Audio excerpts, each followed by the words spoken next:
안녕하십니까. 세상 읽어주는 남자 이상훈입니다. 오늘은 반도체 대륙의 스위스가 사라진다는 주제로 한 말씀 드리겠습니다. 최근 그 ARM과 관련한 이상한 소식이 전해지고 있습니다. 닉게이 등의 외신 보도인데요. 핵심은 그 ARM이 그 자체 AI 전용 칩 개발에 나설 것이라는 내용입니다. 이 구체적인 타임 스케줄도 나왔는데요. 바로 내년인 2025년 봄에 시제품을 내놓고 같은 해 가을에, 그러니까 내년 가을에 양산한다는 것이 내용의 핵심입니다. 이 소식을 듣고 국가 전략 자산이 된 반도체가 이 갈 때까지 가고 있다는 생각이 들었습니다.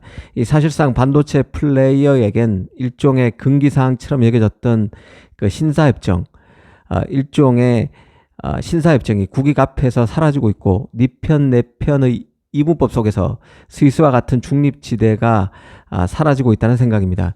이런 점을 천천히 짚어드리겠습니다. 사실 그 ARM이 자신의 칩을 만들 것이라는 얘기는 1년 전인 지난해 2023년 여름부터 슬슬 얘기가 나왔습니다. 당시에 ARM은 NCND였는데요. 긍정도 부인도 하지 않았었습니다. 그런데 지금 또 같은 얘기가 나오고 있습니다. 그것도 공신력이 높기로 유명한 닉게이가 다뤘습니다. ARM이 일본 기업인 소프트뱅크 자회사란 점에서 사실상 맞을 가능성이 매우 높다는 생각입니다. 사실 그 ARM이 자체 칩을 만든다는 것은 엄밀하게 보면 자신의 현재 비즈니스인 반도체 IP를 공평무사하게 모든 팹리스에게 제공하는 자신의 본업을 망각한 조치라고 볼 수 있습니다. 그 ARM이 자체 AI 칩을 만든다는 얘기는 GPU 최강자 엔비디아, AMD는 물론 인텔, 삼성, 애플 등과 경쟁자가 되겠다는 뜻입니다. 한편에서는 이런 기업의 반도체 IP를 제공하고 돈을 받고 있는 게 바로 ARM입니다. 이 한편으로는 칩 경쟁자로 자리매김하고 자신을, 또 한편으로는 칩 경쟁자에게 IP를 제공하고 칩 설계를 도와주는 역할을 하겠다는 뜻이기 때문에 딜레마도 이런 딜레마가 없습니다. 아시겠지만 엔비디아가 ARM을 인수하지 못했던 이유도 엔비디아가 ARM을 인수하는 순간 그 ARM의 R&D 방향이 모든 칩 업체에게 유용하게 활용될 수 있는 IP를 개발하는 쪽이 아니라 엔비디아의 칩을 가장 성능 좋은 칩으로 만들기 위한 IP 연구 쪽으로 방향을 틀 수밖에 없다는 문제의식이 있었기 때문이었습니다. 물론 직접적인 이유는 중국 당국이 이 M&A건, 엔비디아의 그 ARM 인수권을 비토한 게 결정적인 이유였지만 모든 반도체 기업이 엔비디아가 ARM을 인수하는 것에 반대했기에 M&A가 결국 좌절됐던 것입니다. 그런데 이런 역사가 있는 ARM이 이번에는 자체 칩을 내놓겠다고 하니 어이가 없는 것이죠. 이건 사실 그 소프트뱅크의 뜻이라고 봐야 합니다. 이 손정희가 AI 시장에서 강자가 되기 위해 IP 제공업체인 ARM에 무리한 역할을 맡겼다고 볼 수 있습니다. 한마디로 좀 심하게 얘기하면 상도의를 잊었다고 볼 수 있다는 생각인데요. 이 사실 소프트뱅크가 ARM을 인수할 수 있었던 것은 소프트뱅크가 반도체 기업이 아니었기 때문이었습니다. 그래서 ARM의 독립적인 경영이 가능할 것으로 봤고 ARM의 결정도 이 반도체 기업에게 유불리를 만들지 않을 것이라는 믿음이 있었기 때문에 손정희의 ARM 인수가 가능했던 것이죠. 물론 당시엔 그 지금과 같은 반도체를 둘러싼 미중 갈등이 노골화되기 전이었습니다.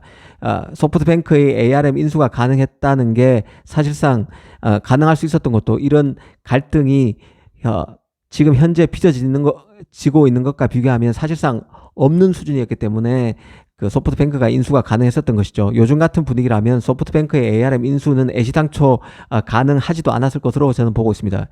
반도체의 중요성, 그리고 ARM에 반드시 필요한 비즈니스에서의 중립성, 그리고 소프트뱅크도 반도체 산업에 뛰어들 만큼 칩 산업의 확장성이 커지고 있음을 두루 감안할 때 아무리 반도체 기업이 아니라고 해도 특정 기업이 단독으로 ARM을 인수하는 그림은 가능하지 않다는 게 개인적인 생각입니다.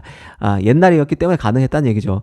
이 천운이 따라서인지 손정희는 그 ARM을 인수하는 데 성공했고 이번에 ARM이 자체 칩을 만드는 방안까지 구상하고 추진하는 것 같습니다. 그간 ARM은 사업 시장 확장을 위해서 무진 애를 써왔는데요. ARM 기반 프로세서는 그간 그 소비 전력에서 강점이 있었습니다. 그래서 이 스마트폰과 사물 인터넷 장치에서는 확실히 기반이 탄탄했는데요. 문제는 코어 성능이 X86과 같은 인텔 IP에 밀리면서 확장성에서 한계가 있었지만 이제는 달라지고 있습니다. 인텔과 AMD로 대변되는 X86이 강고히 지배하고 있는 서버 서버와 워크스테이션 시장에까지 그 ARM이 세를 넓혀가고 있는 상황입니다. 이 최근에는 ARM이 서버 시장에서도 공략을 바짝 하고 있는데요. 그 ARM은 지난 2022년에 데이터 센터에서 최대의 성능과 전력 효율성을 제공하도록 설계된 차세대 IP 네오버스 코어를 공개했었습니다. 이 엔비디아가 자신의 데이터 센터용 CPU에 그레이스죠. 이 데이터 센터용 CPU에 이 네오버스 코어를 적용했습니다. 그만큼 ARM의 IP가 뛰어나다는 뜻이고, 이제는 서버 시장에서도 통할 만큼 저전력뿐만 아니라 성능에서도 뛰어난 면모를 보이고 있는 게 지금 ARM의 IP입니다. 만약 진짜로 ARM이 자체 AI 칩을 내놓게 되면 AI 시장에서도 경쟁력이 있는 칩을 발표할 가능성이 있다는 게 개인적인 판단입니다. 물론 이건 아주 긍정적인 시나리오에 따른 관측입니다. 사실 IP 등 그 지적 재산권을 제공하는 작업과 이런 작업을 물리적 칩으로 전환하기 위해 R&D에 막대한 자금을 투입하고 파운드리 등 그 TSMC와 같은 삼성과 같은 파운드리와 생산 파트너와 협력하는 작업은 전혀 다른 차원의 일입니다. 아무리 천하의 IP 제공업체 ARM이라고 해서 자체 칩을 성공적으로 런칭할 수 있다는 것은 런칭할 수 있다고 보는 것은 되게 나이브한 생각일 수도 있다는 뜻입니다. 지금 칩 시장은 비용이 너무 많이 들어가고 있습니다. 투자 비용이 눈덩이처럼 커지고 있습니다. 이건 비단 그 파운드리 등 제작 파트뿐만 아니라 칩을 설계하는 팹리스도 마찬가지인데요. 첨단 공정으로 갈수록 칩 설계 투자 비용이 수천억을 넘어서 1, 2조는 너끈히 넘기는 실정까지 왔습니다. 그러다 보니 부담을 느끼는 팹리스가 있을 수 있습니다. ARM이 이런 것을 노릴 수도 있지 않을까 하는 생각도 드는데요. 무슨 말인가 하면 지금 보도대로 ARM이 진짜 자체 칩을 내놓는 게 아닐 수도 있다는 뜻입니다. 즉, 그 특정 프로세서 기술에 구현할 때 완벽하게 작동하도록 보장되는 IP를 포함하는 맞춤형 실리콘으로 입증된 참조 설계를 개발하고 있을 수도 있다는 뜻입니다. 칩 설계에 조 단위로 투자금이 들어가는 만큼 기업 부담을 줄여주는 차원에서 IP 자체가 좀 고가의 IP, 그리고 맞춤형 실리콘으로 바로 사용할 수 있는 IP를 만드는데 주안점을 두고 있지 않을까 하는 생각도 드는 것이죠. 어찌됐든 이 경우에도 ARM은 칩을 내놓고 고객에게 다시 칩이나 이전과는 다른 형태의 IP를 파는 형태가 되기 때문에 자신의 고객과 경쟁하는 구조가 되는 것은 마찬가지입니다. 이는 마치 삼성이 팹리스이면서도 파운드리 사업을 하기 때문에 파운드리 고객과 한쪽에서는 경쟁하고 또 한쪽에서는 협력하는 것과도 유사한 모양새입니다. ARM 입장에서는 새로운 수익 사업일 수 있지만 IP를 그간 제공받아왔던 엔비디아, 퀄컴, 애플, 미디어텍, 그 NXP, 삼성과 같은 기존 고객으로서는 ARM이 경쟁자로서 칩을 만드는 모양새가 되기 때문에 긴장하면서 ARM의 움직임을 예의주시하고 있을 것이라고 생각됩니다. 앞서 ARM은 그 IP를 제공할 때 책정되는 로열티 방식도 바꾸려고 한 적이 있는데요. 기존보다 수익을 늘리기 위해서 로열티 책정 방식을 반도체 칩 단가에서 스마트폰, 기기 등 그 세트 단가로 바꾸려는 시도가 있었습니다. 이번에 자체 AI 칩 제작 얘기도 결국에는 ARM의 수익성을 더 높이려는 소프트뱅크의 전략에 따른 것으로 봐야 할 것입니다.